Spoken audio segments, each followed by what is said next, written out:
Welcome to the Business of Race podcast, where we discuss issues of race and racism, how they impact businesses, and how organizations can effectively address those issues to create a better working environment for everyone.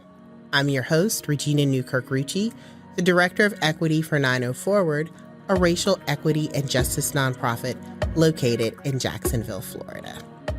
And today in the conference room, I am joined by the effervescent and always fabulous Dr. Maira Martelo, who is a community activator as well as a 90 Forward board member. So thank you so much for joining us in the conference room today. Oh, thank you so much, Regina, for inviting me. This is a pleasure for me. Anytime I can be with you, I'm just really happy. Well, I feel the same way.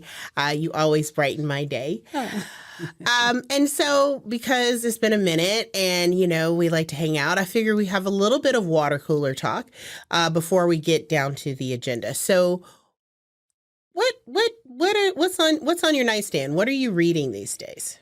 Interestingly enough, I'm reading a book that is called The Man Who Can Move the Clouds. And the interesting thing about this book is I have a friend who lives in California, and she was walking and got the book from one of these little libraries, little libraries. And she read the story and she's like, I just finished it. You need to read this book. And so she sent it to me from California. So I love the idea of how the book comes to me. And this book is about the story of a woman that is from Santander, which is one of the many departments we call in Colombia instead of states. And it's the story of this young woman whose dad used to be a curandero, which means like he was like a shaman. And the challenge is like, and it resonated with me because this thing is like when somebody has these extra natural powers, these powers can only be transferred to males. It cannot be transferred to women. So I'm very fascinated with the history. It takes place in Colombia. So I'm excited just to read it and to have a topic of discussion with my friend. But I just love the idea that it came from a free library. It came from a free library in California, which is, I think, speaks to the power of books. Yes. I think we're having a lot of conversations about books in the country right now. I also want to do a shameless plug for 90 Forward as we are putting up little free diverse libraries in the Jacksonville community, but we're also looking to go throughout the state, right? Because there really is something, because for instance, all of the way that Colombia is politically set up, these roles of people in the Colombian culture, I didn't know any of that, right? So having the ability to be more knowledgeable about other cultures and other experiences through books. I mean, obviously I know you, right? But maybe I don't know somebody who is Colombian, right? But this is an opportunity for me to learn more about that. And I think that's one of those pieces that we often miss. And that's why we are establishing little free diverse libraries all over. So again, shameless plug, please support 90 Forward's little free diverse libraries. And you can do that on the 90forward.org website. But I also really love the fact that your friend thought that you would enjoy it and then sent you the book. So that's wonderful. Yeah. I am reading Poverty by America. That's in my next reading list. It's really, really good, right? Because I think that, and he points it out, lots of times we sort of want to talk about the consequences of poverty and how we deal with that, like how we address the poor. But we aren't really talking about why we have the poor. In the richest nation in the world, by far, why do we have so many people who are living below the poverty line, which I even question whether or not that line is right. Yeah. But, and all the things that go into it. And it's really very complex. Like, some perceptions we have about people who are poor, some issues with, institutional and structural racism, how tax codes are designed, and then what we are willing to overlook as regular consumers, right? There is a cost for me to get my food delivered very quickly without paying a lot of money for it, right? Because somebody is having to do that work without making the wages that they should. And these are the kinds of things that are all in this book, and it's a multitude of systems to look at. So really fascinating. I have been a huge fan of Matthew Desmond. I thought Evicted was one of the best books I've ever read, and I'm really enjoying Poverty by America as well. I just think that there is sort of a connection between these two books when you think about like the way Colombians are defined, which tends to be so stereotypical, and the stories that we hear for a particular region of the country. This book is about a region that I know less. So that's fascinating. And when you talk about poverty, one of the things that I always say is like we talk about the poor as they are a monolith. Right. And we don't talk about sort of the intersectionalities and Right. who are the poorest among the poor and Right. what are we doing for them. Right. So, I mean, so many fascinating topics. And the degrees of poverty, how that really pushes certain issues forward, right? So how poor you are is a big determiner of how likely you are to get out of poverty. How poor you are determines things like housing, schools, where you live. And I think communities and education are the biggest impacts that have the really sort of that defining how this outcome is going to be. So, and there's a lot of things that we do that, you know, I didn't really think about. I'm like, wow, yes, that's absolutely perpetuating the cycle of poverty because it benefits me, right? And yeah, I like things that benefit me. Why not? Why wouldn't I want my house value to increase? Why wouldn't I want, to not pay as many taxes? Why wouldn't I want those things? But all of those things that benefit me are at the cost of somebody else. And that's kind of the conversation that we have to have. Yep. Well, I think this is actually a great lead in into our agenda topic, which is the importance of workforce development.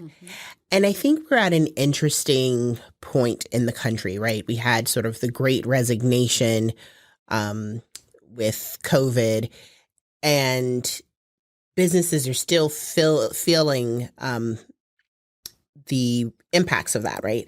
I see a lot of help wanted signs, but these also tend to be for sort of the lower wage earning jobs. But even before we got into COVID, I was consistently hearing from businesses that we did not have people who were well prepared to enter and move up in the workforce. And so this gets to this issue of workforce development. And I don't know that we really even think about workforce development. I think we just think that naturally people are going to be ready to work, right? They're going to have all the skills we need. They're going to understand office politics. They're going to understand exactly what they should and shouldn't do, what's required of them, what a work ethic is, and all of those things. Where I don't know why we think that. I think that has been the sort of presiding opinion and position. So when we talk about workforce development, what are some things that we really ought to be looking at to make sure that we have the workforce we need to do the work that needs to be done in this country, as well as to grow our work?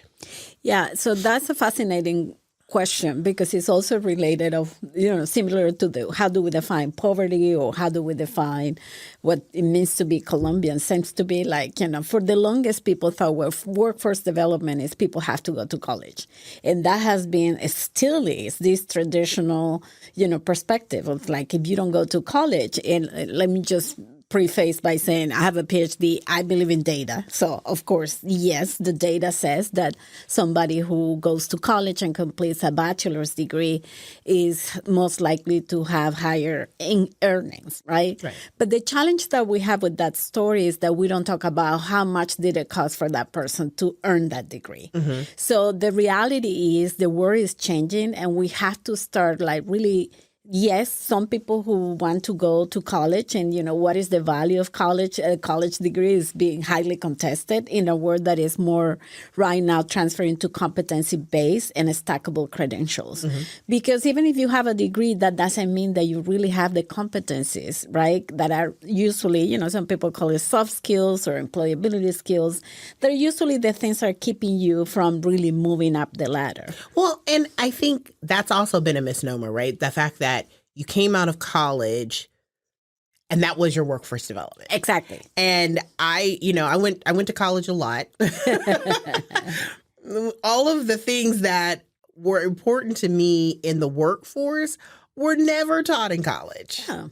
Right? Yeah, because academia traditionally is disconnected in a way. Like you have to also understand what's the role of academia and how it's governed, right? So academia is like, it depends on the institution that you're at. If you're in a tier 1 institution, it's based on the research that you do. But the criteria to evaluate researchers is how many peer-reviewed journal articles have you published? Right. Who reads those peer-reviewed journals? Other academics. Other academics. So, and how is that really related to what we will say the like hands-on experience and the different professions? There is always sort of that disconnect. But now, especially, in the workforce development space, there are so many innovations, right? And you see all these alternative programs. It's like, you don't have to go to a 4-year degree to go into IT. And there are specific, from the let's say diversity and inclusion perspective, programs that are targeting people of color that want to go into tech. What I notice also is this idea of, the easy, you see it in the African-American community, Latino community. It's like, well, if you're poor, which the majority of us were born into those sectors, right, in some levels of poverty, how do you get out of that? Right. So either you go to traditional education, which, I'm in the example, but I'm like, yes, pursue your education, but don't get into debt. Nobody's talking about the correlation of student loans and getting a degree. Right. Because the reality is if you go and get a degree, I don't care, let's say that you're going to finance and you finish your college degree and you owe $100,000, you're condemned to be poor because you're not going to be able to really use that money to get a house, which we know is the main vehicle for us to build wealth. Right. So it's just, we're not having a really comprehensive conversation. Right. But what is happening right now is there are a lot of short-term credentials and, you see like Google has done all these certificates and they guarantee you if you get all these certificates and these stackable credentials, you will be hired by Google. Now, I think that's good, but the issue is how do we talk about who is benefiting from that? Let's use a general, broader example. So, the Biden administration approved, the Good Job Challenge. We are making a huge investment in green economy jobs. Great. We need people to, repair electric vehicles. But who is most likely to be in those sectors? Right. White males. Because to get into electric vehicle in any of these things, you have to be really good at math. You have to understand physics. So I think sometimes it's like, okay, people want that. Let's say that some of our kids is like, I just want to be a rapper. Great. Or now the new thing is, I just want to be an influencer, as if that is super easy. You don't have to work. You actually have to have a lot of knowledge and you have to work really hard because that seems, I don't care that it's trivial getting people to consume whatever. There is a whole science behind. There's a science behind marketing. Exactly. That's not so simple. But the thing is who is poised to be most likely to benefit from those things? It's the same thing with healthcare, right? We're like, yeah, just go into healthcare. Well, let's look at the market. Most of the healthcare jobs are in home care, which, as we know, all the people who are, performing the most important roles are the ones making the less amount of money. So they're condemned to poverty. So this is interesting because I was having this conversation with some folks at FSCJ, right?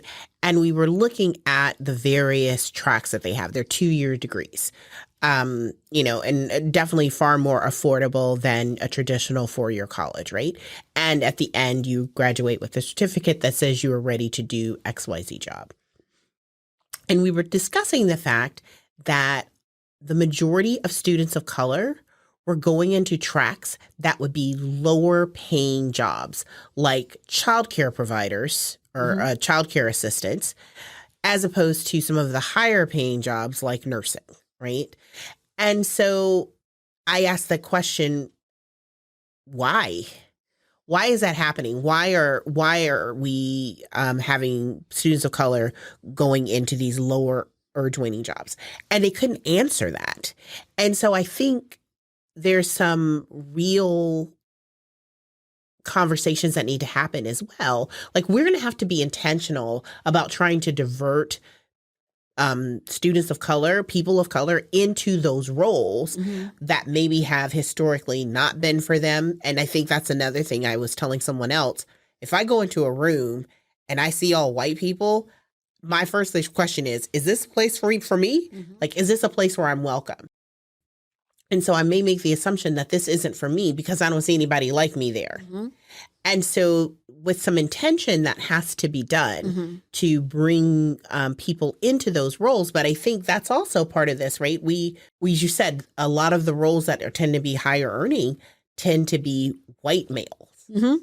And so how do we go about diversifying that pool?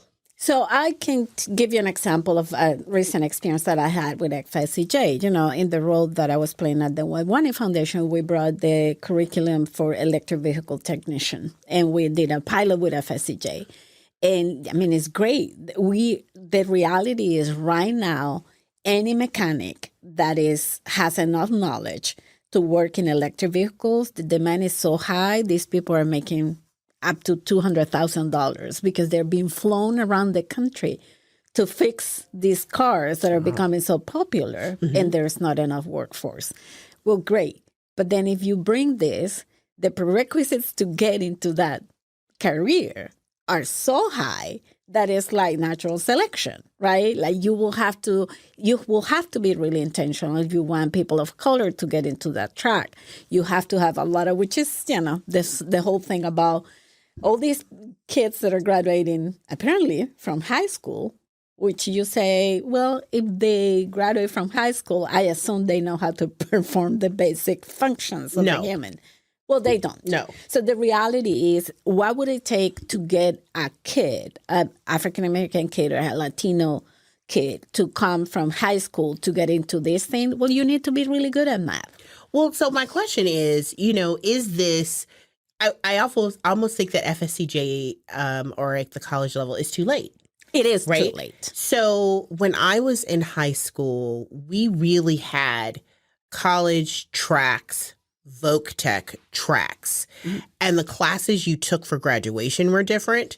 On the college track, you were prepared to go enter a 4-year degree program. On the voc tech track, you were prepared to enter the career you wanted to, that you were trained for there. And so the classes that you took were specifically for that. And what I think the big connection that I don't think is happening now is kids understood that this class is going to help me in this job. And I think a lot of the reason that we have some of the struggles, I mean, we could talk education all day, but one of the reasons you have the struggles is kids don't have any understanding of how this math class is going to help me in this job. Absolutely not. But if we're talking about more voc tech programs, because I think we have to acknowledge we've now pushed that all high school is for college, right? The entire program is so that you can go to college, which is crazy when 30% of people go to college. Right? The majority of Americans do not go to college. So why is high school structured for the minority? If that was the only option. As if that's the only option. Whereas we would be better prepared because, I mean, you're talking about some skill sets that when people graduate, they could be in 6-figure earning jobs. Right? And I know most 16-year-olds I will learn how to do this math if that means that I get to make $125,000 when I graduate. But that means that I have a teacher, right, that is able to show me the connections between these two things. Mm-hmm. And that's usually in general. And of course, there are this is a very broad statement. It's like if your math teacher is just teaching you these formulas. We forgot about like math is so relevant to think logically. Right. So math shouldn't be it is not disconnected from the arts. It's not disconnected from reading. So yesterday I was listening to NPR, like there is a high demand for electricians in this country. Mm-hmm. Electricians make over $100K a year. And I was in shock to say the problem is they are not facing a recruitment problem with getting the young people interested. The issue is their parents think that that's a low degree, it's a blue collar job. Mm-hmm. And you're like, but who cares? Right. Like the reality is, I think the average debt of a 4-year degree is $60,000. If you finish, again, especially like if you are from a higher level income, $60,000 is nothing because most likely you really didn't have to pay for that, right? Like your parents paid for that, so you finish, you might have some debt, but it's not a problem because you have the social connections to get rid of that. But if you are a low income person, somebody who grew up in poverty or, under resource community, you're pretty much stuck in poverty, regardless of how many more credentials you get into it. You're just really, that's the definition of inequity, right? Like we're not starting from the same point. Well, and we also, I think the stigma issue is also a really big one. It is a huge one. I was talking to my plumber who was talking about this very issue that they couldn't get people to become plumbers because there's a stigma that it's a low-paying job, which I found hilarious because I know the check I had to write to my plumber. Right? Yes. And he said, I make over $200,000 a year. Imagine that. Right? And he said, but it's assumed that if you go into plumbing, that I don't know anything, that it's a low-paying job. Again, that blue-collar label, which I think we've done a massive disservice to that labeling jobs that way, that there's something wrong with blue collar, because I'll tell you, a whole lot of my life depends on having people who do blue collar jobs, and they are jobs I don't have the ability to do. Absolutely. Right? So there's something to that issue of the stigma.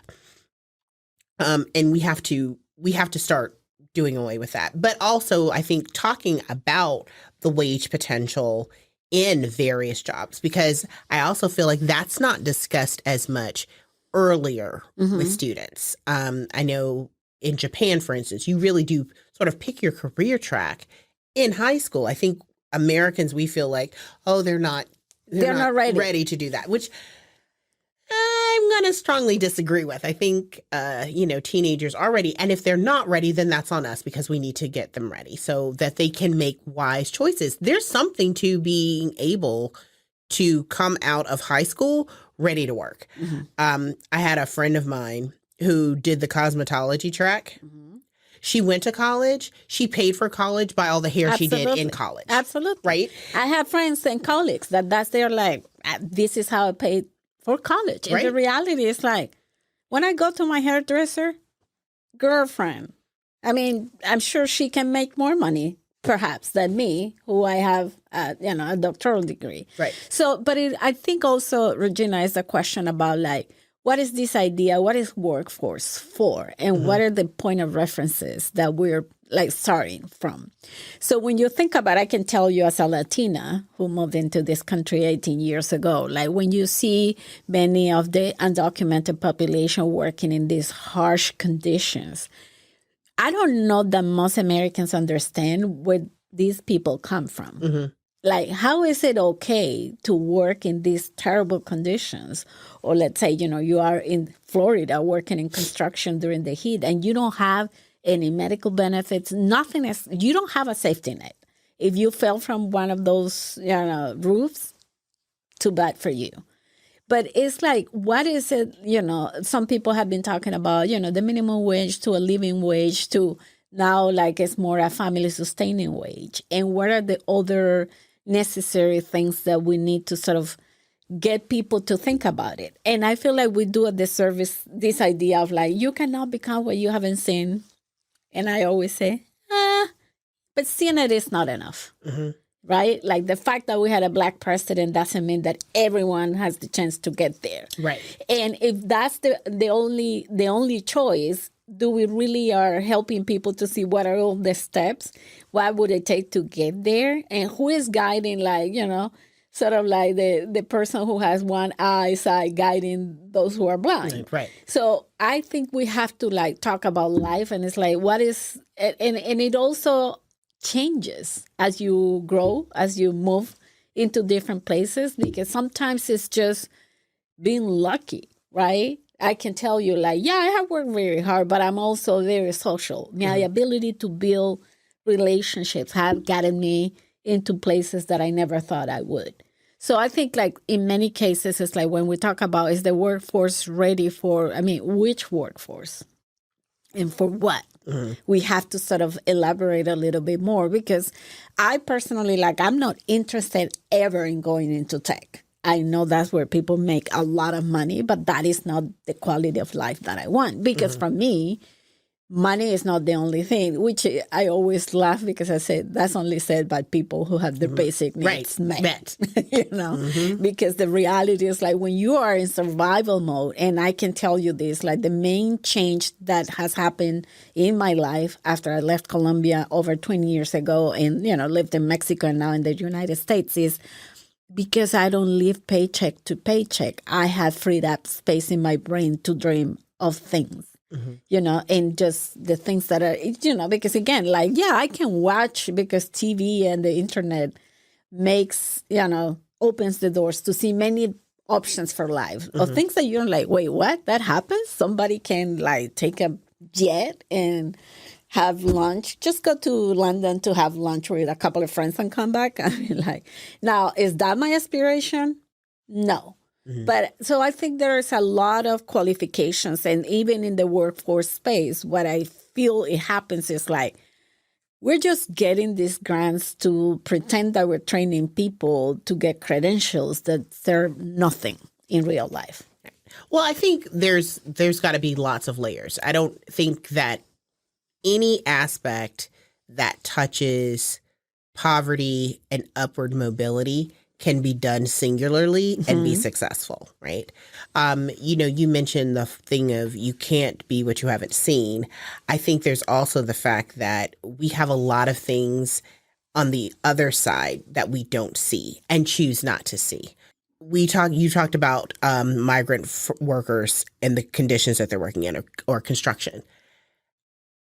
I don't know that we as a society broadly know any of that, right?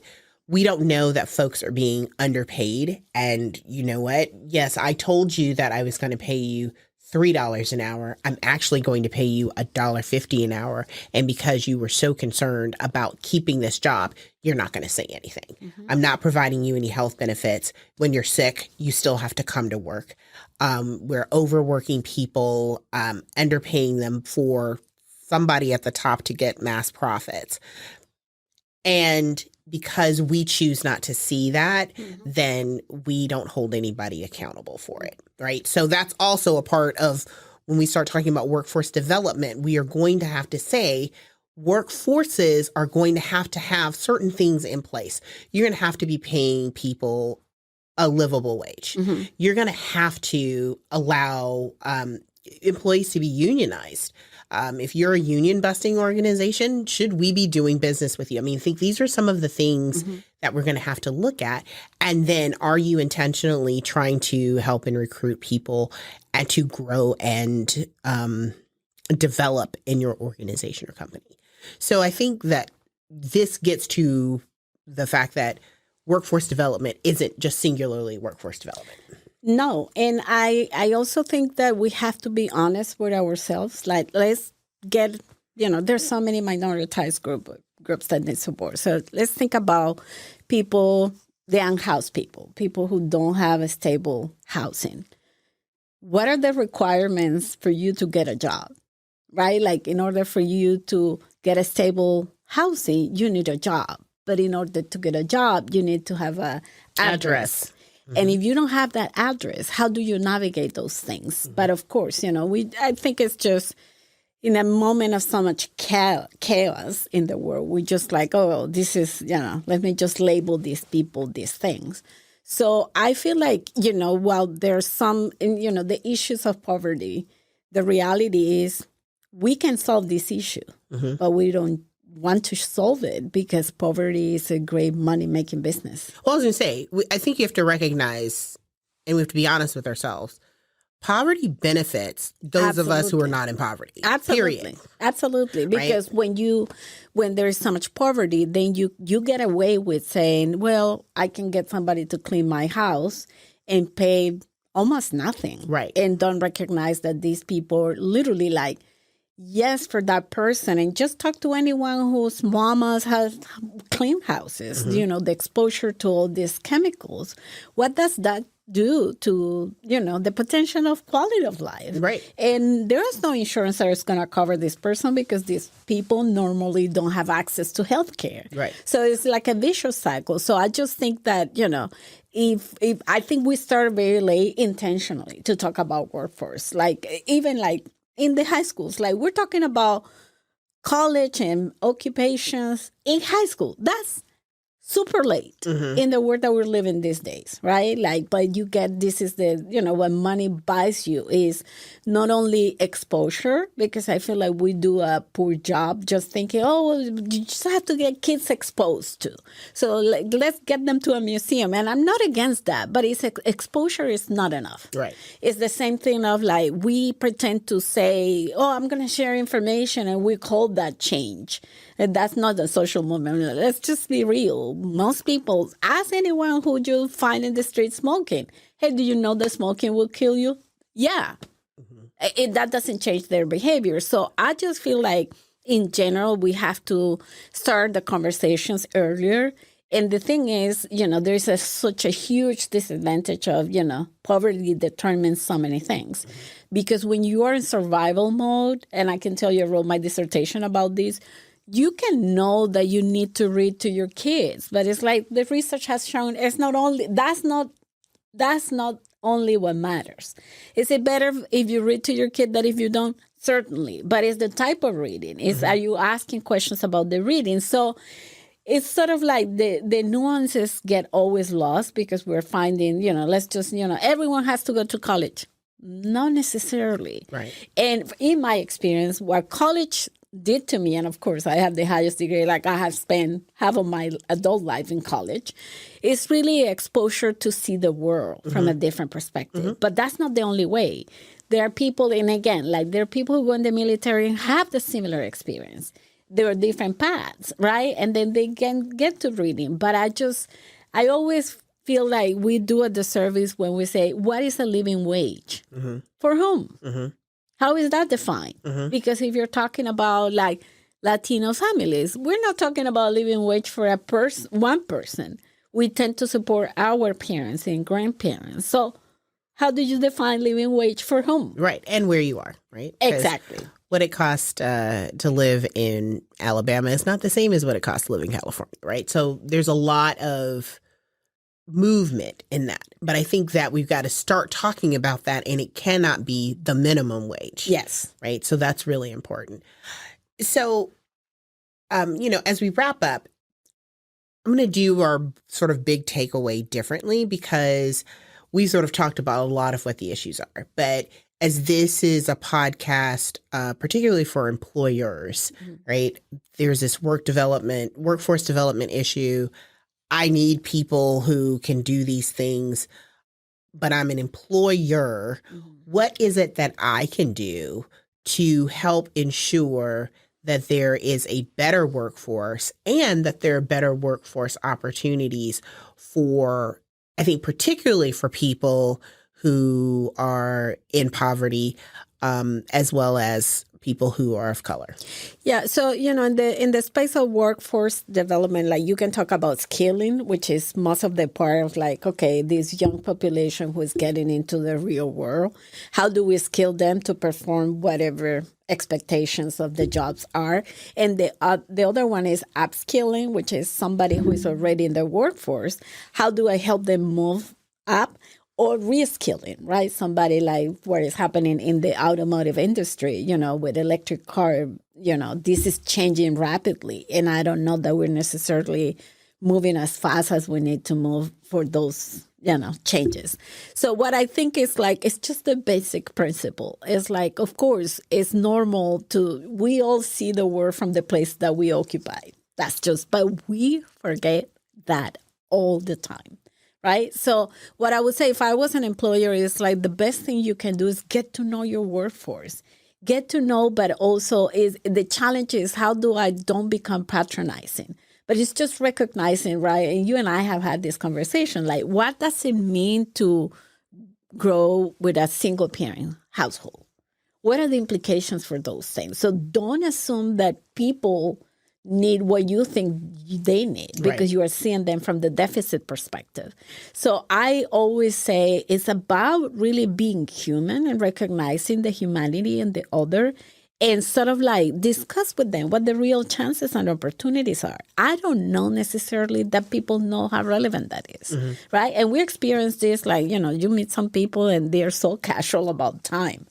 And you're like, oh, well, I mean, you might have gotten away with these things, but this is not how the world works. So I take a chance to like engage in mentoring relationships. And it's not only to say I'm a mentor because I'm using the language of mentoring because we're learning from each other. So I really think it's like take the time to get to know your people. And if you are like, let's say that you are an employer in a bank. Okay, well, how do people relate with the banking systems? I mean, like, it is natural. I mean, we see banks failing again.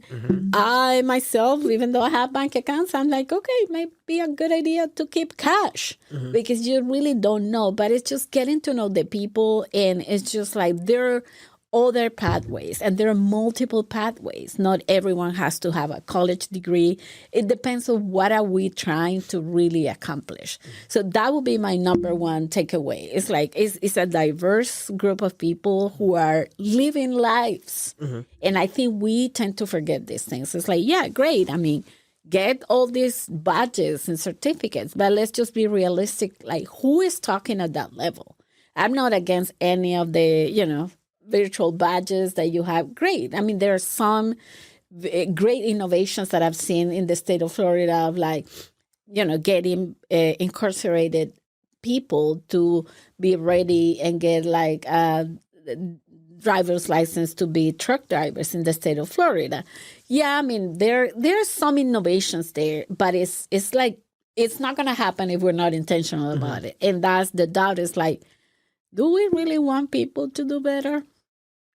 Well, and I think that's a deeper conversation that we have to have, right? And I think that's a societal conversation we have to have. Because I think, yes, we want people to do better, but when we start looking at what that's actually going to cost us, does that change? And I think that's an important part of that.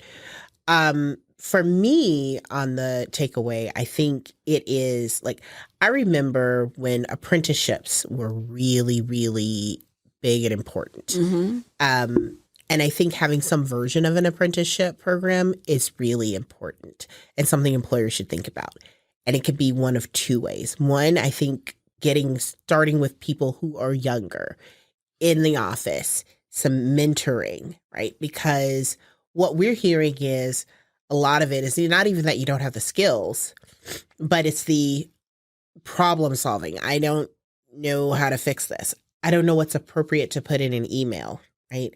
You're upset with your boss and then you fire everything off in an email as opposed to go talk to them, right? Which makes sense for somebody who's 23 when all they do is communicate via text and email.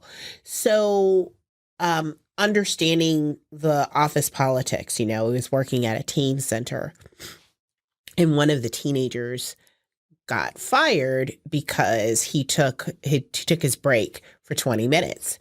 And he was like, Well, everybody else took their break for 20 minutes. And I'm like, they've been there for like 3 years. Yeah, but that's not fair. That's not how work works, right? Mm-hmm. So understanding that people coming into your organization may not have sort of the office, club, politics knowledge that we have taken for granted that people will know. Mm-hmm. And even as you're bringing folks in, having some programs, having an assigned buddy, but somebody who's going to walk them through mm-hmm. how you handle some of these sticky situations that oftentimes we don't even think about. And then taking the time to think about those things. Mm-hmm. I don't know that I would have thought about having a training on what's important to put in an email versus what you have as a conversation versus what you just suck it up, right? Mm-hmm. But when it was said to me, I was like, yeah, that's actually super important. Mm-hmm. And not something that you would just know walking in. So really thinking about taking some time, maybe even pulling the different groups of employees, what would have been helpful for you to know in your first 6 months? Correct. Right? And that is going to change for different communities, right? And different exposure. So having maybe even a sort of training program that's not the skills-based training program, mm-hmm. but all the other stuff you really need to be successful program. Yeah, the not written rules. The unwritten rules. Yes.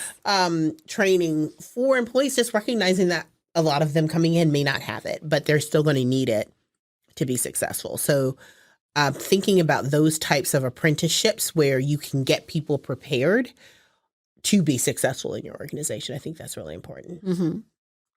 All right. Well, again, there's so many things that we touched on. So, you're going to have you back because we skimmed the surface. We've got a lot of topics to dig deeper into. But this, I think, was really important. I think it is a great opportunity for employers to think about workforce development differently, because it's not only what's happening at your office, but it's also what's happening at other offices. Correct. And what you're requiring for other offices to do, who you're connecting with, and how you're setting people up for success. And maybe thinking about that a little differently, because there isn't a monolith. There's not. And everybody doesn't have the same issues, obstacles, and struggles to get to you, nor are they going to have the same things that they're going to need to deal with while they're with you. So really trying to be cognizant of that and be flexible in that space. I think that's going to be extremely important for employers as we move forward in order to get the right people in the door. Yeah, definitely. It's like, the basic principle that I remind myself every day is like, the work is not only how I see it. Mm-hmm. There are plenty of other experiences, and some of them I might be aware of, be closer to it, but that doesn't mean that I know all that is out there.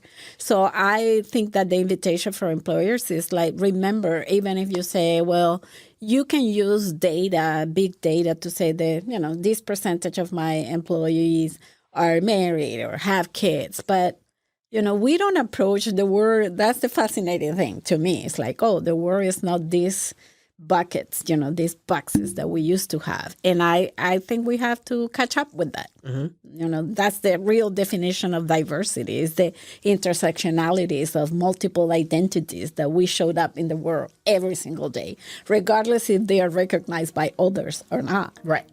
So. And we are who we are. Yes. Mm-hmm. Well, I think that's a great note to leave it on. Thank you so much for joining us today, Dr. Maira Martelo. Thank you for inviting me. All right. It has been a pleasure. And thank you for joining us for the Business of Race podcast. We hope you've enjoyed this episode. We ask you to like us because we like being liked. So please give us a thumbs up, and please subscribe so that you can hear all of the new content when we release it. And we'll see you next week in the conference room. Take care.